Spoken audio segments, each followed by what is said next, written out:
The Fall of the Lion, the final part.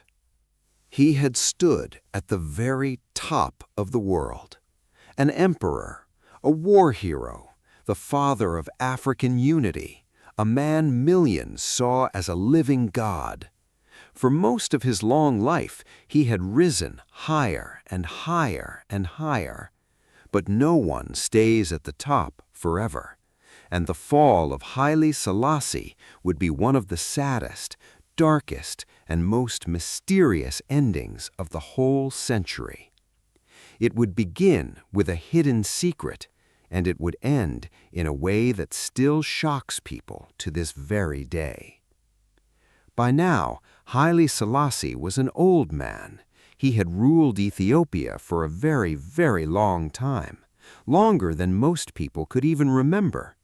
To the world, he was still the great and famous emperor, but at home, things were not good. For all his fame, Ethiopia was still one of the poorest countries in the world. Most ordinary people still had very little. Many could not read or write. Many farmers still had no land of their own and worked hard their whole lives while powerful landlords took most of what they grew. The emperor had done many good things in his life, but the changes he made were slow, and as he grew old, he seemed to slow down even more. He spent so much of his time being a great leader on the world stage that he stopped seeing the growing pain of his own people at home. And young Ethiopians were growing restless. Students in the cities were reading new books and new ideas. They looked at the old emperor, living in a grand palace, and they looked at the poor people in the streets, and they began to ask hard questions. Why are so many of us still so poor? Why does one old man have so much power? Is it time for a change? The anger was quietly building. All it needed was a spark. And then that spark came. In the most terrible way. A great famine struck the land. In one part of Ethiopia, the rains failed, and the crops died, and the food ran out, and people began to starve. Not a few people, but thousands upon thousands of them, whole families, little children. They grew thin and weak, and many, many of them died. It was a horror. A nightmare happening to the emperor's own people. But here is the part that turned the people's hearts to stone. The government tried to hide it. While the people were starving in the countryside, the government tried to keep it quiet so the world would not see Ethiopia's shame. Life in the capital carried on. The rich still had their feasts, and out in the villages, people were dying by the thousands, mostly unseen and unheard, until a reporter got out there with a camera. A film was made that showed the world the truth. It showed the starving people, the dying children, the terrible suffering in the countryside, and then it showed something next to it that made people furious. The film showed the terrible famine right beside images of the emperor's grand court, and in one part it was said that while his people were starving, the old emperor was feeding meat to his dogs. Now, whether every detail was completely fair or not, it did not matter anymore. The damage was done. The people saw those images, and something inside them broke.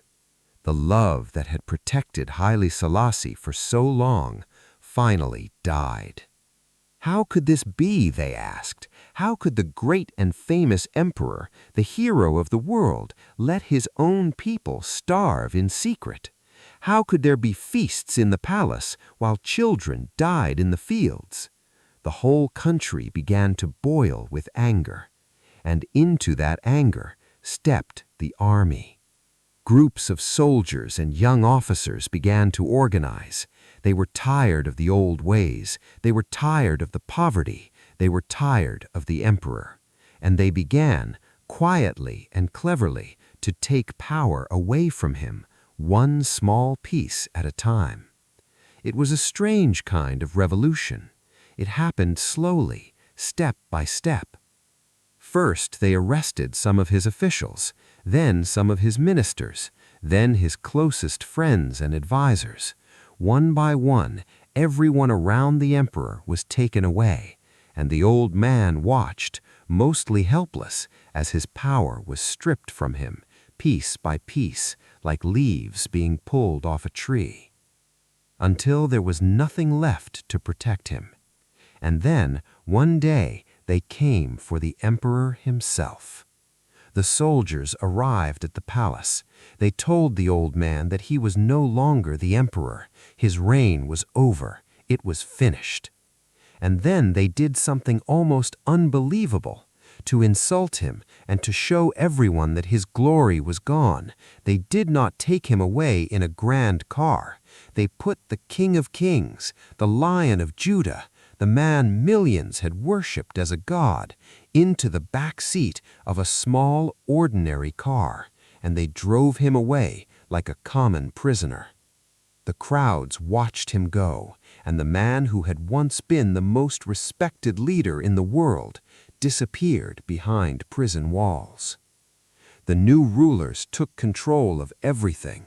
They ended the ancient monarchy that had lasted in Ethiopia for hundreds and hundreds of years.